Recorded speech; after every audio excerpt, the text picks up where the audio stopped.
அண்ணா சீரியல்ல என்ன நடந்ததுன்னு பார்க்கலாம் வாங்க வீடியோக்குள்ள போலாம். பாக்கியத்தை சாமியார் கூப்பிடுறாங்க. இந்த தடவையும் கல்யாணம் தடைபட்டு நின்று போயிடணும் வேண்டிக்கோங்கிறாங்க. சாமி என்ன சொல்றீங்கன்னு கேட்குறாங்க பாக்கியம். நாக்கு என்னோடது, வாக்கு அவனோடது. நான் சொல்ற மாதிரி நீ வேண்டி. சாமியார் சொன்னதும் பாக்கியம் எதுவும் புரியாம முழிக்கிறாங்க. ஐயோ இத்தனை தடவை கல்யாணம் தடைபட்டு மறுபடியும் கல்யாணம் தடைபடணும்னு வேண்டிக்கணுமா அப்படின்னு நினைச்சுக்கிட்டு குழப்பத்தோடு நிற்கிறாங்க. இந்த பக்கமா ரத்தம்லாம் எதுவும் வரல, காலில் அடிபடல அப்படின்னு கனி சொன்னதும் சரி சரி பரவாயில்ல நல்ல வேலை வாங்க மேலே போகலாம் அப்படின்னு சொல்லி பார்க்குறாங்க. வைகுண்டம் அங்கங்கே திரும்பி பார்த்துட்டு எங்கே பாக்கியத்தை காணா, பாக்கியம் வா அங்க என்ன பண்ற அப்படின்னு கூப்பிட்டதும் பாக்கியம் ஓடி வராங்க. சரி எல்லாரும் மேல போலாம் போங்கன்னு போயிட்டு இருக்காங்க. பாக்கியம் மறுபடியும் அந்த சாமியாரை திரும்பி பாக்குறாங்க. எங்க அந்த சாமியாரை காணுமே அப்படின்னு திரும்பி திரும்பி பார்த்துட்டு இருக்காங்க. அத்தே வாத்தே அப்படின்னு கனி கூப்பிடவும் போறாங்க.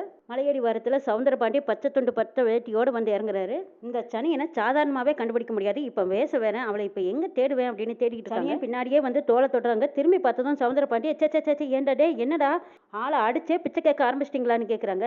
ஐயா நான் தான் ஐயா சனியன், உங்களுக்கு அடையாளம் தெரியலையாங்கிறாரு சனியன். எங்கேயோ கேட்ட குரலா இருக்குதே அப்படின்னு திரும்பி பார்த்த சவுந்தரபாண்டி ஐயா நான் தான் ஐயா உங்க சனியன், உங்களுக்கே அடையாளம் தெரியலையாங்கிறாங்க.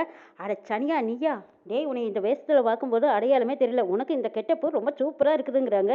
ஐயா உங்களுக்கு கூட இந்த கெட்டப்பு ரொம்ப சூப்பராக இருக்குதுங்கிறாங்க. ஆமாண்டா உனக்கு பிச்சைக்கார வேஷம், எனக்கு தெய்வீக சனியா நீ மட்டும்தான் இங்கே நிற்கிறியே, உன் கூட வந்தானே வரதப்ப அவன் எங்கேன்னு கேட்குறாங்க. ஐயா அவன் ஒரு முட்டா பையா, அவள் எல்லாத்துக்கும் வந்துக்கிட்டு மேலே போய் உட்காந்துருக்காங்கிறாங்க. சனியா நாம தான் அவனை போய் பார்க்கணுமாங்கிறாங்க. இல்லைங்க ஐயா போன பண்ணி சொல்லிட்டேன் இப்போ வந்துக்கிட்டு இருக்கிறான்னு சொல்கிறாங்க. சரி சரி வரட்டுங்கிறாங்க. சொல்ல சண்முகம் மாப்பிள்ளை சரட்டு எடுத்து வச்சியான்னு கேட்குறாங்க. ஐயோ அது வண்டியில எல்லாம் இருக்குங்கிறாங்க சண்முகம். சரி சரி போய் எடுத்துட்டு வா அப்படின்னு சொல்கிறாங்க. சண்முகம் திரும்பி போய் எடுக்க போறாங்க. அவ புருஷன் முத்துப்பாண்டியோட போய் ஜோடியா போகணும்னு கிட்ட போய் நிக்கிறாங்க. ஏ இடிக்காம வாங்குறாங்க முத்துப்பாண்டி.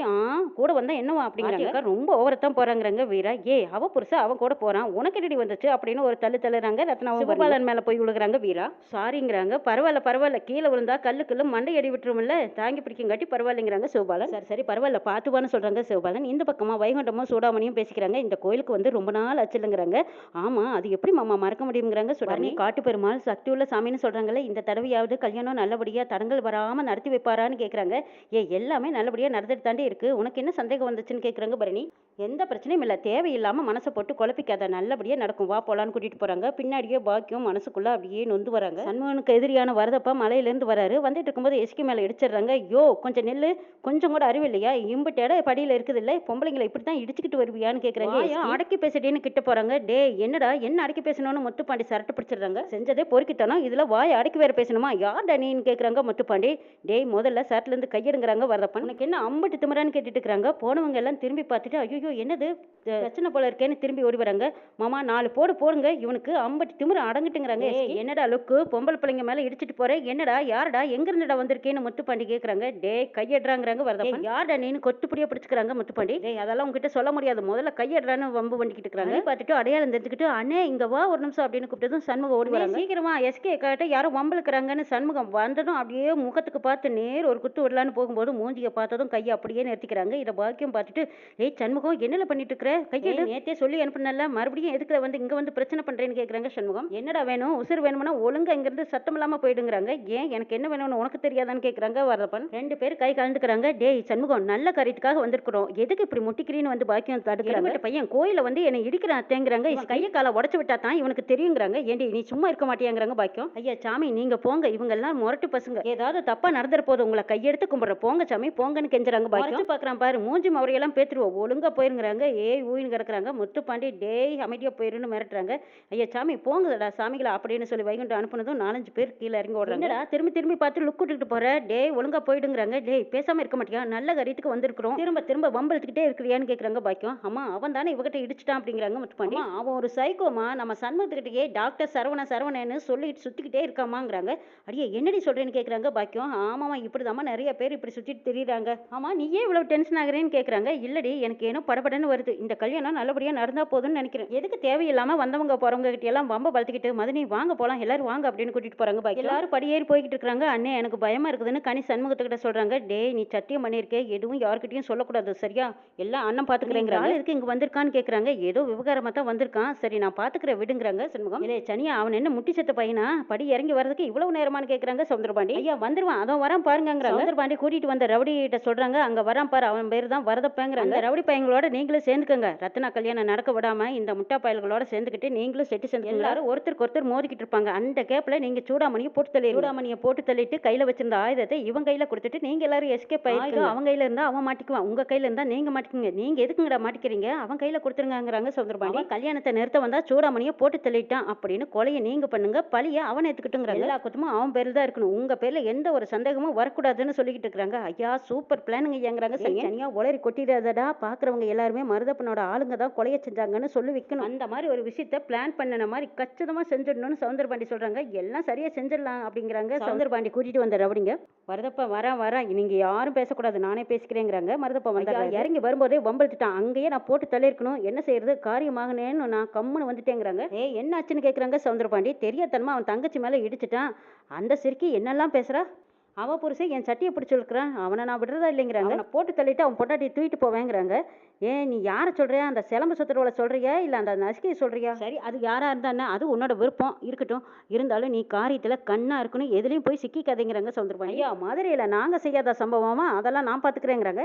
மதுரையில நீ என்ன சம்பவம் பண்ண, நீ கட்டிக்க போற பொண்ணு அவன் வேறொரு பையனுக்கு கட்டி வச்சுட்டு வந்தானல, இதை விடவா வேற சம்பவம் வேணுங்கிறாங்க சவுந்தரபாண்டி. மதுரை வேற செந்தூர் வேற, அந்த சண்முகம் சாதாரண ஆள் கிடையாது, சரியான ரோசக்கார. நாங்க என்ன ரோசம் இல்லாதவன்னு சொல்றீங்களா, அவனா நாங்கனாலும் ஒரு கை பாத்துடுறேங்க ஐயாங்கிறாங்க. கூட நிறைய பொண்ணுங்க போயிட்டு இருந்தாங்க, எவ்வளவு தூக்கணும்னு என் கண்ணுல மட்டும் காட்டுங்க, நான் தூக்கிடுறேங்கிறாங்க. நான் காட்டுறேன் நான் கொடுக்குற வேலை அவன் தங்கச்சி கல்யாணத்தை கெடுக்கணும், அதுக்கப்புறம் அந்த தங்கச்சி ரத்னா யாருங்கிறத நான் உனக்கு அடையாளம் காட்டுறேன். சரிங்க ஐயாங்கிறாங்க. ஐயா அந்த பொண்ணை நம்ம சின்னையாவுக்கு கல்யாணம் பண்ணியிருந்தா இதெல்லாம் நடக்காதல்லைங்கிறாங்க சனியன். இதெல்லாம் அவளோட தலையெழுத்து, மொத்த பகைக்கும் அவதான முதல் ஜோதி, அந்த மொத்த பகையான ஜோதிக்கு இன்னைக்கு ஒரு முடிவு கட்டி ஆகணுங்கிறாங்க சவுந்தரபாண்டி. மலையப்பா நானும் சனியனும் முன்னால படியேறி போயிட்டு இருக்கிறோம், நீங்க 50 பேரும் பின்னாடியே வாங்க. ஐயா ஒரு நிமிஷம் இருங்க வந்துடுறேங்கிறாங்க. என்னடா மேல போறேன்னு சொன்னதும் ஒண்ணு வந்துருச்சா, போறானே அப்படின்னு போறாங்க. சனியனும் இருங்க ஐயா வந்துடுறேன்ட்டு இல்ல சனியா வேஷம் மாறிக்கிட்டே இருக்குதுங்கிறாங்க. ஆமாங்க ஐயா அடிவாரத்துல பிச்சைக்கார வேஷம், மலை ஏறினா சாமியார் வேஷம், பிச்சைக்காரனையெல்லாம் கோயிலுக்குள்ள விடுவாங்களா ஐயா சொல்லுங்க பாக்கலாங்கிறாங்க. அட இந்த கிட்ட கூட நல்லா தாண்டா இருக்குங்கிறாங்க சவுந்தரபாண்டி. அப்படியே இருந்தாலும் டிஸ்டர்பா மெயின்டைன் பண்ணக்கூடாது இல்லையா, நீ தள்ளியே வாங்குறாங்க. சரிங்க ஐயான்னு தள்ளி போறாங்க. குடும்பத்துல எல்லாரும் மலையேறி போயிட்டாங்க. அங்க போனதும் ஐயரை பாக்குறாங்க. எல்லாரும் கரெக்டான நேரத்துக்கு வந்துட்டீங்கிறாங்க. ஆமா நல்ல நேரத்துல வர்றது நல்லதுதானுங்கிறாங்க. வீட்டுக்காரர் வரலையாங்கிறாங்க. இப்ப வந்துகிட்டே இருக்கிறாங்கிறாங்க. அப்படியா சரி சரி வரட்டும், நீங்க முதல்ல பொங்கலை வைங்க, வந்ததும் பூஜை ஆரம்பிச்சிடலாம், நான் போய் பூஜைக்கு தேவையானதெல்லாம் ரெடி பண்ணிட்டு இருக்கிறேன்னு சொல்லிட்டு போறாங்க. சரிங்க இந்த இடத்துல தான் பொங்கல் வைக்கணும், யாராவது போய் தண்ணியை கொண்டு வாங்க, அதுக்கு முன்னாடி தொளிச்சு விட்டு கோலம் போட்டுக்கிட்டீங்கிறாங்க சூடாமணி. யாராவது எடுத்துட்டு வாங்கப்பா, பொங்க பானையை கழுவி அதுக்கு திருநீர் பூசி குங்குமம் போட்டு வைங்கிறாங்க. நான் என்ன செய்யட்டுங்கிறாங்க, அரிசியை ஊற போட்டு அரிசி பொங்கல் வைக்கிறதுக்கு தயார் பண்ணுங்கிறாங்க. சரிங்கிறாங்க. பாக்கியம் சில மாதிரி நிக்கிறாங்க. இந்த தடவையும் கல்யாணம் தடப்பட்டு போகணும்னு வேண்டிக்கோமான்னு சொன்னதை நினைச்சு பார்த்துக்கிட்டே நிக்கிறாங்க. அரிசி பொங்கலுக்கு எவ்வளவு தேவைப்படும்னு பரணி கேட்கறாங்க. கேட்ட கேள்வி எதுவுமே பாக்கியத்துக்கு காதுல விழாம அப்படியே நிக்கிறாங்க. அம்மா என்னாச்சு உனக்கு, எல்லா வேலையும் நீ தான் முன்னாடி நின்று இழுத்து போட்டு செஞ்சுட்டு இருப்ப, இப்ப ஏன் உன் கண்ணு கலங்கிட்டு இருக்குது, என்னாச்சு உனக்கு, என்ன பிரச்சனைன்னு கேட்கறாங்க பரணி. யார்கிட்ட சொல்றது, என்ன சொல்றது, எப்படி சொல்றதுன்னு எனக்கு ஒண்ணுமே புரியலடிங்கிறாங்க. வச்சுக்கிட்டு புழுங்கிக்கிட்டே இருக்கேங்கிறாங்க. ஏமா என்னாச்சு உனக்குன்னு கேட்கறாங்க பரணி. எல்லாரும் பொங்க வைக்க தயாராயிட்டு இருக்காங்க. நீ இப்படி கொஞ்சம் தனியா வான்னு பாக்கியத்தை கூட்டிட்டு போறாங்க. பரணி ஆச்சு சொல்லுமா அப்படின்னு தனியா கூப்பிட்டு கேட்கறாங்க. பரணி என் நெஞ்சே வெடிச்சிட்டு போல இருக்கு, நான் சொல்றதை நீ யார்கிட்டயும் சொல்ல மாட்டேங்கிறாங்க. ஆமா நான் யார்கிட்டயும் சொல்ல மாட்டேன், உண்மை என்ன சொல்லுன்னு கேட்கறாங்க பரணி. அடிவாரத்துல நான் ஒரு சாமியாரை பார்த்தேங்கிறாங்க. ஆமா அவர் கூப்பிட்டுதான் நானும் தானே பார்த்தேங்கிறாங்க பரணி. அங்க என்ன நடந்துச்சு தெரியுமாங்கிறாங்க. என்னமா மறுபடியும் புது குழப்பமாங்கிறாங்க. ஏண்டி நானா போகலடி, அவரா தான் கூப்பிட்டாங்கிறாங்க. சரி சொல்லுன்னு கேட்கறாங்க பரணி. ரத்னாவை பார்த்து இதுதான் கல்யாணம் பண்ணான்னு கரெக்டா கேட்டாரு. என்ன சொன்னார் தெரியுமா, இந்த கல்யாணம் நல்லபடியா தடையில்லாம நடக்கணும்னு வந்திருக்கோன்னு சொன்னேன், இந்த தடவையும் தடைப்பட்டு கல்யாணம் நின்று போகணும்னு நீ வேண்டிக்கோமான்னு சொன்னாரு. என்னோடது வாக்கு அவனோடது, இதுக்கு விளக்கம் எதுவும் கேட்காத போன்னு சொல்லிட்டாருடி. அதான் மனசு அப்படியே குமரி அடிக்குது அப்படிங்கிறாங்க. எனக்கு அப்படியே பக்குன்னு ஆயிடுச்சு, என் மனசு எப்படி வெடிக்குது தெரியுமாங்கிறாங்க. அம்மா இதுக்காகவா நீ கவலைப்படுற, எந்த பிராடா இருந்தாலும் சாமியார் வேஷம் போட்டு தான் பிராட் பண்றாங்கிறாங்க பரணி. இல்லடி அவர் நெசமாலுமே சாமியார் தானுங்கிறாங்க. என்னம்மா நீ சர்டிபிகேட் ஏதாவது வச்சிருக்கியா, ஏமா நிஜமாலுமே அப்பாவிதாமா, இந்த மாதிரி எல்லாம் ஒரு பரிகாரம் பண்ணும், அதுக்கு 5000 ஆகும் 10,000 ஆகும் சொல்லியிருப்பாரு, உண்மையை சொல்லுமா, அவருக்கு நீ பணம் கொடுத்தியான்னு கேட்கறாங்க. சத்தியமா இல்லடி, அவரெல்லாம் பணம் கேட்கல, நான் நீங்க கூப்பிட்டீங்கல நானும் உடனே வந்துட்டேன், அதுக்கப்புறமா நான் வந்ததுக்கு அப்புறம் திரும்பி பாக்குறேன் அந்த சாமியார அந்த இடத்துலயே காண முடியும், அநேகமா அவர் சித்திரா கூட இருக்கலாங்கிறாங்க. ஐயோ அம்மா பணம் கொடுக்கல அந்த சாமியாரு, சரி இது வேலைக்கு ஆகாதுன்னு அவர் காணாம போயிருப்பாரு. இங்க பாருமா இதுக்கு மேல என்னமா நடந்துரும், நம்ம சண்முகம் இருக்கான், உடன்குடி அண்ணா இருக்காங்க, வைகுண்ட மாமா இருக்காங்க, இத்தனை பேர் இருக்கும்போது இதுக்கு மேல என்னமா நடந்துரும், நீ கவலைப்படாதீங்கிறாங்க. பாண்டியும் நம்மளுக்கு சப்போர்ட்டா கூடவே இருக்கான், அப்படி இருக்கும்போது என்னமா நடந்துரும், நீ எதுக்கும் பயப்படாத வா போலான்னு பரணி கையை பிடிச்சி இழுக்கிறாங்க. பாக்கிட்ட அந்த பக்கமா பார்த்தபடி நிக்கிறாங்க. அங்க பார்த்தா கோபுரத்துக்கு மேல சவுந்தரபாண்டி சௌந்தரபாண்டி உட்காந்து தியானத்துல இருக்காங்க. பார்த்ததும் பரணியும் அதிர்ச்சியில பார்த்துட்டே இருக்காங்க. பரணி ஓடி போய் சண்முகத்தை கூட்டிட்டு வராங்க. சண்முகம் அவர் வந்துட்டாருங்கிறாங்க. யார் வந்திருக்காருன்னு கேட்குறாங்க. அவர் தான் எங்கள் அப்பா வந்துட்டாருன்னு சொல்கிறாங்க. நாசமத்து போனவன் என் பிள்ளைக்கு ஒரு நல்ல காரியம் பண்ணக்கூடாதுன்னு நினைக்கிறான். அப்படியே மூக்கு வேத்து வந்திருக்கான் பாருங்கிறாங்க. வைகுண்டம் தான் உட்காந்துருக்காரு. வந்து பாருவான்னு கூட்டிட்டு போகிறாங்க. அங்கே எல்லாருமே பின்னாடியே போகிறாங்க. என்ன இது கிளிசோசியம் பார்க்குற மாதிரி இப்படி வந்திருக்கானேன்னு எல்லாரும் வந்து பார்க்குறாங்க. என்ன சொன்னேன், இந்த ஆளை கூட்டிட்டு வரக்கூடாதுன்னு சொன்னனால இப்போ என்ன இந்த ஆள் இங்கே வந்து உட்காந்துருக்கான்னு சண்முகம் பாக்கியத்தை கேட்குறாங்க. இந்த ஆள் இங்கிருந்து போகணும், இல்லைன்னா நானே மலையிலேருந்து உருட்டி விட்டுருவேன்னு சொல்லி சண்முகம் சரியான கோவத்தோடு போகிறாங்க. சௌந்தரபாண்டி எதுவுமே தெரியாத மாதிரி சாதுவாக உட்காந்துருக்காங்க. என்ன நடக்குதுன்னு நாளை சொல்ல பார்க்கலாம்.